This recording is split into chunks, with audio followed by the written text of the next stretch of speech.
Feel free to take as long as there are still boxes back there. There's still food. And here's Andy. Hey, everyone. Thank you, Eliza. And thanks to Eliza for stepping in at the last minute. She's emceed our conference several times before, and we just reached out to her, like, I can't remember, was that Friday? I don't know. It was quick. And said, hey, can you MC again? So thank you, Eliza, for doing that. All right. So we're going to talk about the Affordable Connectivity Program. So I'm going to introduce Christina and Cassandra in a moment, but I have a few slides we're going to go through first just to explain the program a little bit. I think a lot of you might know this information, but we want to make sure everyone's on the kind of the same playing field here. And here we go. All right. First of all, I want to know, before you came to this conference today, who had heard of the ACP before you came? All right. All right. Who knows someone that's utilizing the ACP? Oh, okay. All right. That's pretty good. All right. So the Affordable Connectivity Program has been around basically since January. And we're going to go through a little bit. There's a lot of text here. We're not going to go through all of it. So what is the benefit? The benefit is basically you get up to $30 a month as a discount towards your broadband service.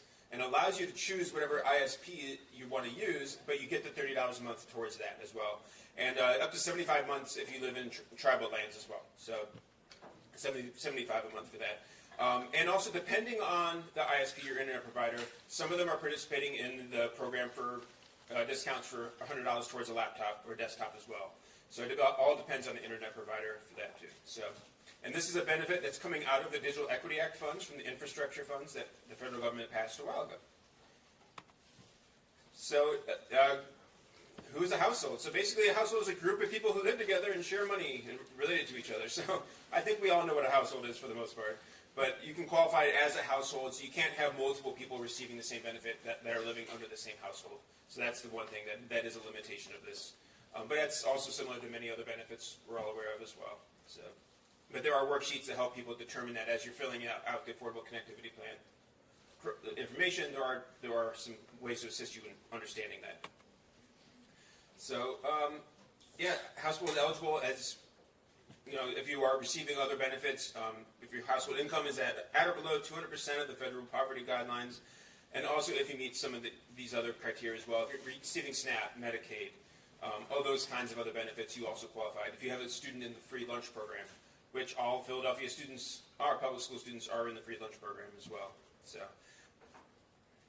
and the other piece is Lifeline. So who has heard of Lifeline before? Is everyone?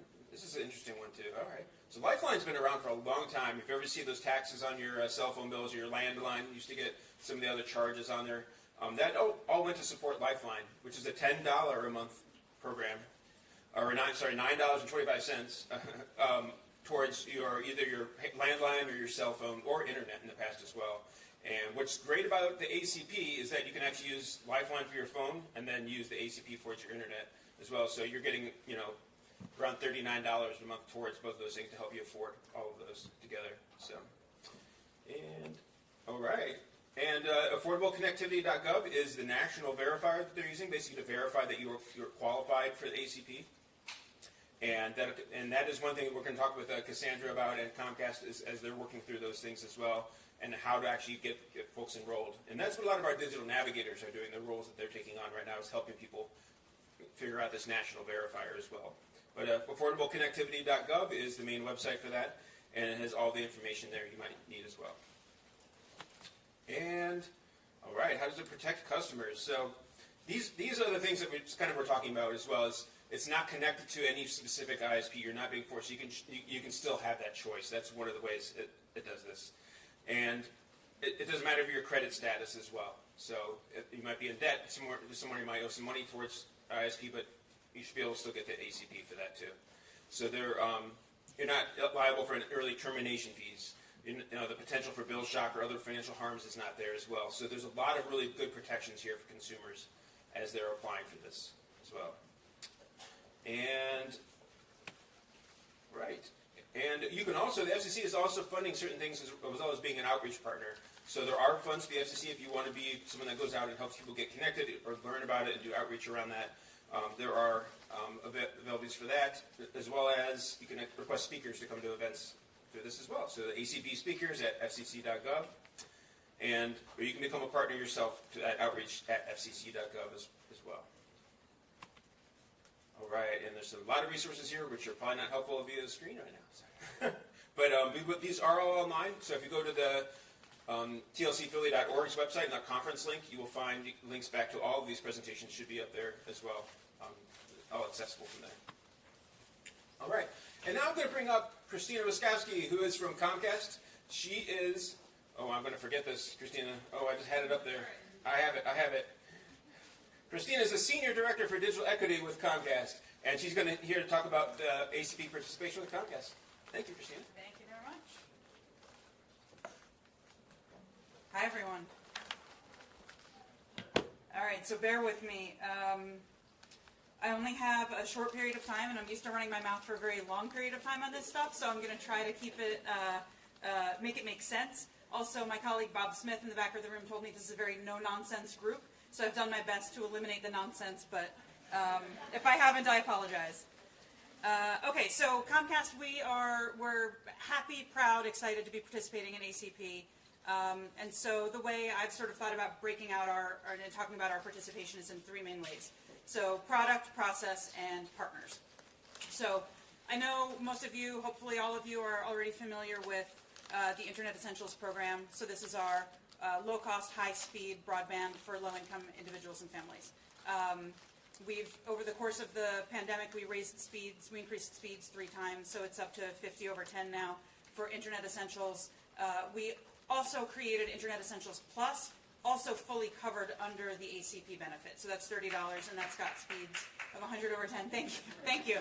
We're really excited about that, and I know it's something we've talked about. We don't participate in the device portion of ACP, but we do have our own internal device subsidy program for our Internet Essentials customers. So it's a really great benefit, and it's something that we're very excited about. And then, of course, digital skills training, which we provide through our online learning center, which is free and anybody can access. Primarily, we provide it through our community partners who know what their communities need, and then we support with resources to make those things happen. So process. This is our sort of internal process of how we're participating in ACP. Couple of things. Hot off the presses, as of a couple of days ago, we've been able to integrate our Internet Essentials application with the ACP, with the National Verifier application. So it's now a one-step process. Thank you. It was challenging for a lot of reasons. It took a while to get it fully integrated. We took a 3-step process, made it 2. Now it's 1. I haven't heard feedback yet on how it's going. I'm sure we'll have to tweak it. Whatever concerns you're hearing or problems you're hearing from your folks, send them to Bob Smith and he'll escalate it. And we want to make this a streamlined process. That's our intention. And then additionally, Andy talked about the consumer protections. So part of that is RAD IDs. And I don't know if any of you are familiar with RAD IDs, but again, this is a process that's been put into place to protect the privacy of ACP applicants. So all of our folks that are going to help somebody with ACP, they have to go through special training and get registered, and it's kind of cumbersome, but we're working through it, and we're trying to get as many of our folks registered in that process as possible so we can be widely helpful. As part of that, we offer support in our retail stores. So here in Philadelphia, there are 4 retail stores, and then we have 4 just over our various borders to include a river. But that's 8 physical locations where somebody can walk in and get help signing up for ACP and or Internet Essentials. And I should have started by saying, of course, ACP can be applied to any of our Xfinity products, which is phenomenal. The 2 IE products are fully covered, which is just a really great benefit. So we've really eliminated that cost barrier for the folks that qualify for ACP. Okay, so the biggest part of how we participate and support is our partner participation, partner engagement. So 1, we have our Internet Essentials partner portal on our website. Again, free. Anybody who wants can register as a partner. And we've got a lot of materials there. So if any of you are doing Digital Navigator work, we have Digital Navigator resources there. We have trainings there. We're building it out. We're trying to make it more expansive, but there's a lot there. There are other trainings and other best practices and materials. All of our Internet Essentials flyers and brochures are available to be ordered totally free. Tell us how much you want, where you want them. We'll print them and send them to you. But I do encourage you to check that out because the trainings and the modules on there are, I think, very valuable. So the other way we're supporting with partners, and we've done this since day one with Internet Essentials, is we know we are not the experts in the individual communities we serve. You all are, right? So we are experts in what we do, you're experts in what you do, and we need your expertise. We need your input. So over the course of the program, since it started in 2011, we've made 20 product innovations, 12 innovations in digital literacy, 17 enhancements to the quality and value of the service. All of this came from partner feedback, right? So one of the things we did, so our friends at SEAMAAC let us know, look, we're serving people that are not native English speakers. We need materials in other languages, and not just one, but maybe 5 different languages. And okay, great, like that wasn't something that was necessarily top of mind as we're building the program, but we did that, and we now have materials available in 35 languages, right? We also got feedback from our partners here in Philadelphia. Great, you serve families with school-age children. What about seniors? Okay, so we created a senior pilot here in Philadelphia, and then we rolled it out nationally. Same thing with veterans. We've been able to expand to all low-income households. But again, all of this comes from feedback from our partners, who are the experts and the trusted voices within the community. So these are just more examples, and you don't have to read all this. I was just trying to make a point by listing them all and make it look big. Okay, and the other thing we're doing is creative solutions, right? So we're working with our community partners to support outreach and to support signups. We know the folks that continue to be unconnected, it's complicated, right? NTIA just put out a blog yesterday talking about the barriers, and 56% of non-adopters are saying it's because they don't want it or don't need it in the home. They don't need broadband in the home. Well, if I've never had broadband in the home and I don't have a solid understanding of why it would benefit my life, then that makes sense, and I get it. And that's where digital navigators come in. That's where community organizations come in to help those folks take that step. Help them understand, one, how to do it. What can I do? How do I get the device? How do I get connected? Now that I'm connected, what are the benefits? Like, why is this better than my cell phone? And so we're working really hard to engage with all of our community partners, support local events, support local outreach efforts, and support the work that you all are doing every day. This is just one example of a campaign we launched in Philadelphia just over the last month or two, where we're trying to put folks out on the street talking to community members that need to sign up and engaging in events that are already happening. So community events where, again, trusted voices are there. It's a community celebration, community resources, and we're trying to get the word out in those places where people will be more receptive to hearing. So together, all of us in this room, all of our partners in all the cities we serve, we've made a massive impact, huge impact.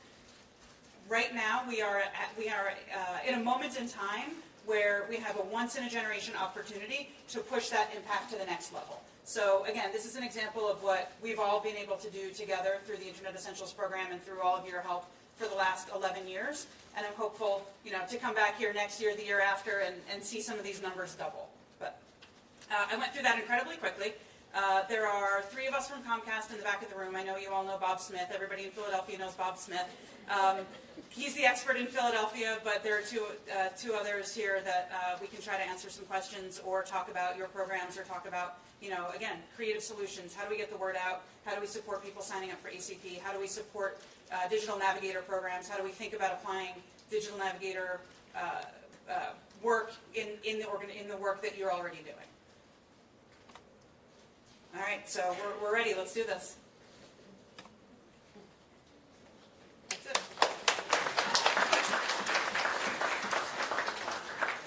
All right, thank you, Christina. Next, I want to welcome Cassandra. And Cassandra is a digital navigator with SEAMAAC, and I got to say, Cassandra is amazing. I think she has signed up more people for the ACP one-on-one than anyone in the country, I think. She is out there doing the work, and we really appreciate getting to know her over the last year, and the great work you do. So here you go. Is this you? Yes. There you go. Hi everyone, I'm Cassandra. I'm a digital navigation specialist at SEAMAAC in South Philly, and I'm here to share about my experience with ACP enrollments. And I want to give a small disclaimer that this isn't the official process. This is just what I've learned in the year I was a digital navigator. And my first question I actually have is, has anyone ever successfully signed someone up for ACP?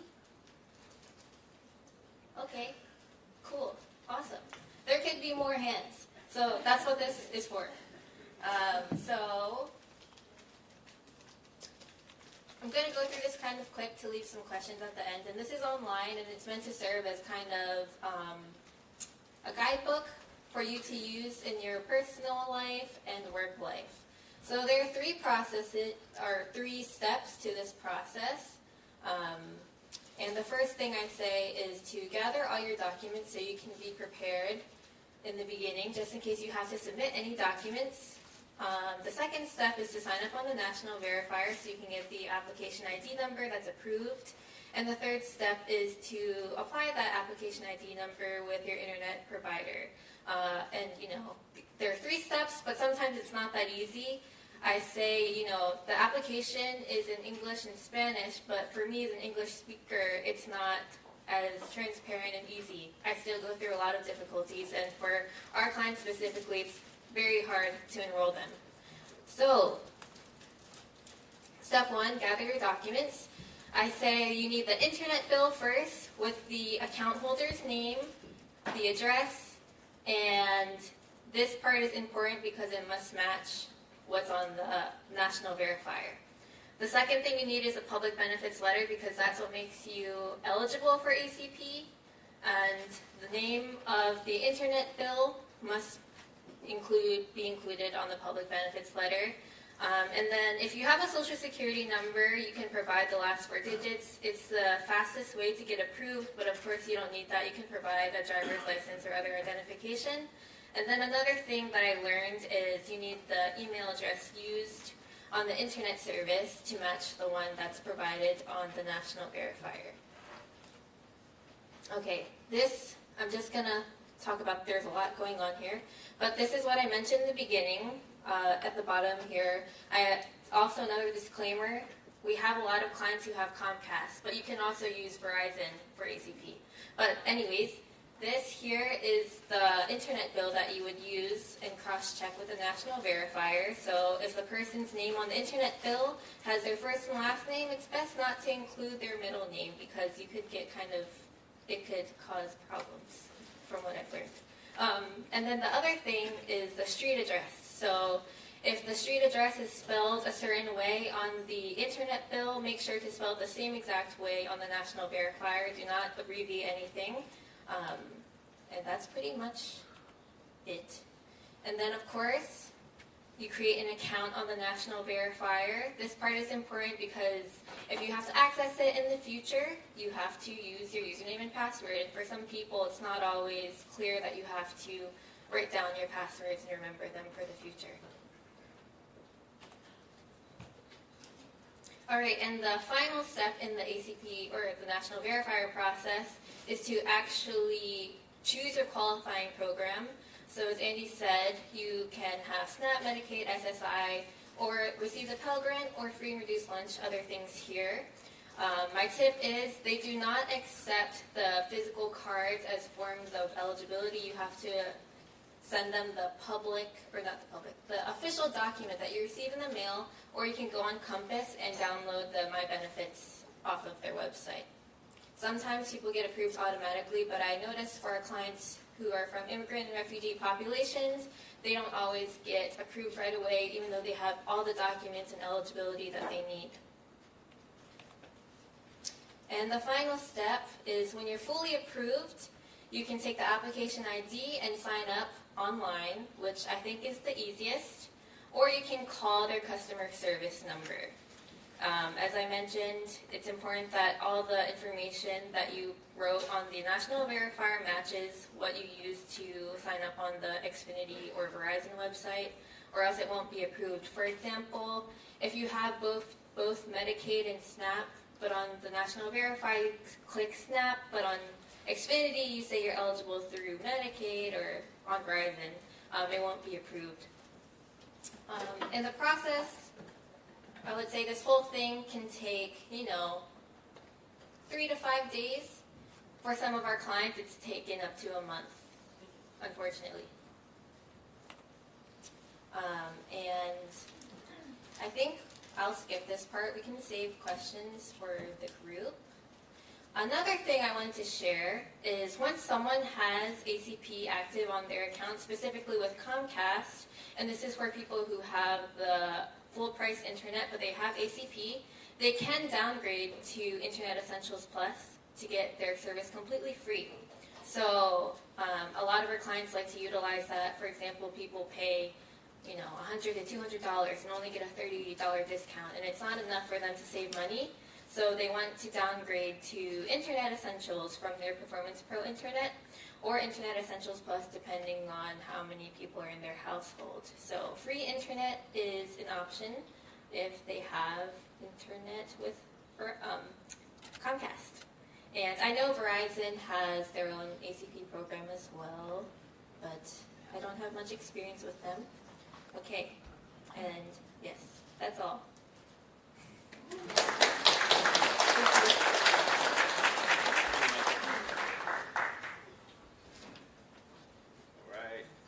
All right, thank you, Cassandra. All right, we're going to have just a couple questions then, that I have written here. Then we'll go to some questions from the audience as well.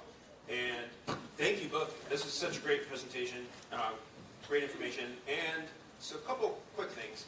One is, Christina, can you tell us more about the new process? So, and maybe it's new, so you can tell me you don't know. It's fine. So you're saying ACP is the enrollment for the national verifiers in the Affordable Connectivity, or in the Internet Essentials? In the Internet Essentials application. So for new Internet Essentials customers, if you're new to IE and new to ACP, it's now a one-stop shop. So we were able to do some back-end integration on the application, and we're asking all the right questions that USAC is asking, and we're able to coordinate getting those answers so that it's a streamlined process. Again, we just rolled it out a couple days ago, so there very well may be some kinks, there may be some bugs. We are working very hard. I don't know that. I'm presuming there may be some, but we'll get it all streamlined, and it's a major priority for us. That's great. Do you know about people that currently have Internet Essentials? Is that still possible, or do they have to go through the National Verifier? So if they currently have Internet Essentials, then there's no need to apply for Internet Essentials again. So in that case, they just go to the National Verifier, and then to get their ACP, get their National Verifier number, credential, and then apply that to their Internet Essentials account. So that's the same for Xfinity? Same process, exactly. Yep. Yeah, that's awesome. All right. So what are some, either of you might be able to answer this, but what are some misconceptions about the ACP? Why might people be skeptical about actually signing up for it? Or do you experience that at all? So, I mean, I'll jump in if you, we've talked to community partners across the country, particularly community partners who serve immigrant communities, and there's fear around engaging in government programs. And I think that's where, again, this is where education, this is where trusted voices, community partners can be really helpful. We've tried to gather as much of those questions and then get the answers and distribute them to our partners so they have real, accurate information to work from. But those are legitimate concerns. But I think they can be overcome. I agree. I would say with our clients, they're scared of things going wrong with the ACP application and process. So for some people, they're not aware of the rules that surround ACP, that it can only work with one provider. And so they hear from their friends that they had ACP, but it was removed, so it's a scam. But actually, someone on the sidewalk gave them a free phone that utilizes the ACP funding, and so they don't have internet paid for anymore. And so, for example, one family member wanted to do PHL Connected instead because it's supported by the school district. But I told them that ACP is a real program from the federal government. You just need to know all the rules that are surrounded in being involved with this program. Yeah, we saw that there's a lot of scams that were going on about that, and just even misconceptions. Yeah, absolutely. And even using Lifeline for certain things as well. If you use that, all of a sudden you might get ACP removed because you used Lifeline for internet. Are you seeing much usage of Lifeline at all for the folks that you're working with as well? Or? Yes, a lot of our clients use Lifeline, and they also want to use ACP. And so a lot of the time they have to make a decision between internet and phone service, which isn't always the best because they still have to get in contact with people in their communities and their doctors. But as a digital navigator, I've been able to kind of finesse where they want their benefits. So if they have a phone already, we can see if it's compatible with a Lifeline SIM card while using ACP for their internet service. So are you saying they aren't compatible together? Is it, or how do they work together, Lifeline and ACP? Yes. Okay. If they have their own phone already, that's compatible with Lifeline. So it's a lot of, finessing, but it could be done. I'll also give a plug, and I don't want it to well, I'll just share. So we have also integrated Internet Essentials and Xfinity Mobile to accept the ACP benefit. So there, if a household gets Internet Essentials traditional, the $10 a month one, they can also get Xfinity Mobile 1 gig of service combined, and the whole thing is covered under ACP. The reason I'm cautious about sharing it is because that's 1 gig, and so if the customer goes over it, they will then incur some costs. So it's not something we push out widely, but it is a really nice benefit for folks who really understand how to manage their mobile data and not go over and incur those additional costs. That's great. All right. We have just a few minutes left. I want to make sure we have questions from the audience as well. So we can do that. I see Stephen. You're always the first one. It's for our clients that are on TLC connected, first, what's the timeline where those student households should call and convert? And will they need to furnish proof of their eligibility, or does Comcast ACP integration already cover checking eligibility? I would say if they have PHL connected, they can utilize it until June 2020 or July 2023 if the student is still in school. But we could move over to ACP anytime, so the sooner the better, especially since they're federal dollars and it's already there. And what was your other question? I'm sorry. Do they need to provide again materials to prove that they're eligible? Yes, because, so far I know, because we have to submit documents on the National Verifier and get approved, we do have to show eligibility, and people from the school district are eligible through the free and reduced lunch program. So I think that's my hiccup. Having gained eligibility by being a parent or a student in the district, what is the proof that Comcast would request to show ongoing eligibility for ACP? So for Comcast, you qualify for Internet Essentials by having a student in the district, because National School Lunch Program is one of the qualifiers for Internet Essentials. So for our purposes, essentially having an address in Philadelphia and selecting your child's school, that qualifies for us. As far as ACP, that's the Federal requirement. It's the federal requirement they got to do. right, yeah. So for that, individual households will have to furnish separate. They'll have to go through the standard ACP application process and whatever the relevant documents are for the program that qualifies them. Thank you. And I'll just back that up. We are actually working with the city right now as digital navigator programs to do a small pilot program to help people to kind of figure out that process of going from PHL connected to ACP. What does that look like? So we're actually working on a pilot program for that now. If I can add to that, the working group that manages PHL Connected, the city, the school district, Comcast, the United Way, are working on transition plans. PHL Connected is funded, as we just heard, through the end of this school year. So no one is going to wait until the end of the school year to start communicating with those families. So there are plans being made to migrate folks over and try to figure out an efficient way to do that, but we're not there yet. It is, of course, the $64,000 question, or at least a $30 a month question. I told you Bob would have all the answers, right? I was right. Do we have, we probably have Right one more here. question. Yeah, question here. I'm coming with the mic. Hi, I'll use my teacher voice. So I have two questions. So the first question is for the ACP. Is it annual eligibility renewal, or when you get it, you get it? I think For you don't have to go through the Comcast. you don't have to go through the verification process again, but you do have to revalidate. Or you do have to kind of re-up it. Yeah, Every year. I believe so. Yes. Okay, Yeah. so to Comcast, are your staff trained so when people call, they can share this information on how to save this money? Yes, so we have as you can imagine, we have a lot of staff. And so we've been working for months to train up all of our employees who are customer facing. Yes. So all of our various call center agents, all of our retail store employees, even our technicians who are in homes and out they're wearing a shirt, like they need to have this information too because people are asking them. So we're trying to train everybody so that they can, anytime someone calls into the Xfinity call center, they should be saying, have you heard about the ACP? Let me give you a little bit of an explanation so you can determine if you qualify.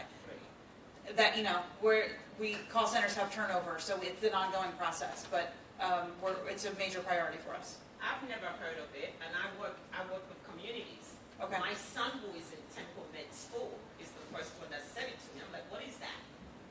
So Yeah. There's certainly an awareness gap.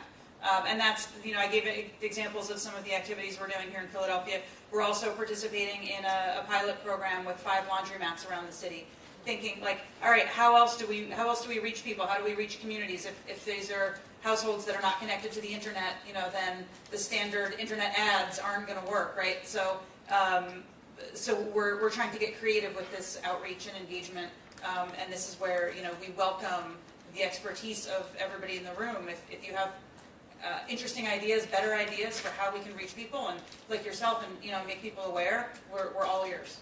Great, thank you.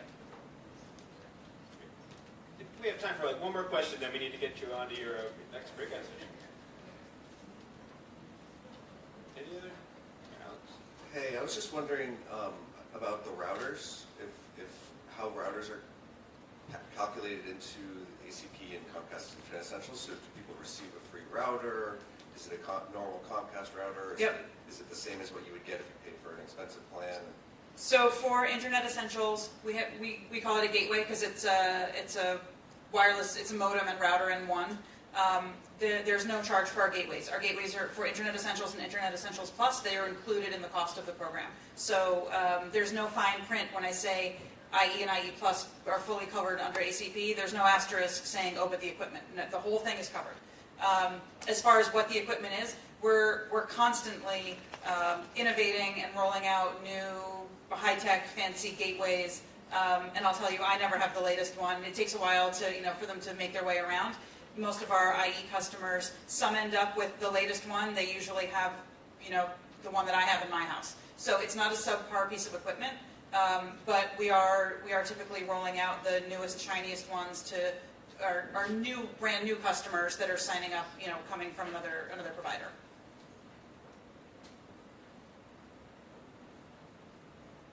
All right. Well, one more question, real quick. Yep. Yeah.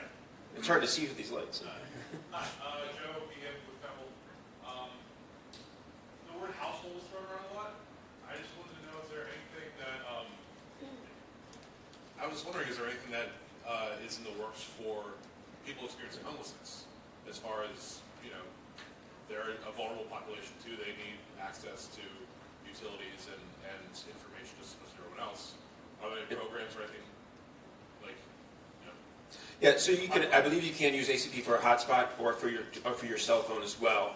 Oh. So that's definitely something that's thought through. So yeah, absolutely. Yep. Yeah.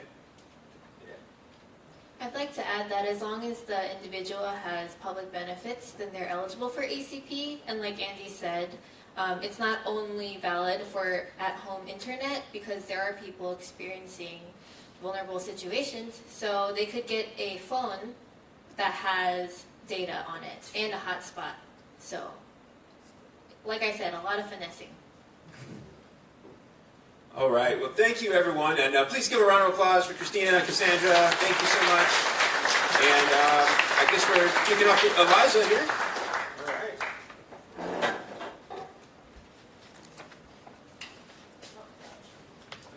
Okay. Let's see if I can do this right. Oh. More thank you. Okay. All right. So I'm going to send you off now into our second breakout room chunk. That's not the right word, but into your second breakout rooms. So number one, actually I'll do this first. If you have not yet gotten a raffle ticket on your way out into your breakout rooms, please feel free to grab one from the front check-in desk area. We'll be doing the raffle pull at the end of the conference, but now would be a good time to grab one if you haven't gotten it yet. Okay, so our breakout rooms this time, place-based approaches to digital equity. That will be in the cinema. Again, cinema is just out this door around to the right. Don't forget accessibility. That will be on the second floor, room 220. And older adults and digital inclusion will also be on the second floor, 223. If you have not been up to the second floor yet, it's a little mazy up there. But there are TLC reps like stationed everywhere to point you in the right direction. So if you're going up to the second floor, elevators are just out here. Again, all this information is on the handout, and it's also online if you want more of a explanation about what these sessions are. And otherwise, we will see you back here at 2:30 for our final event of the day.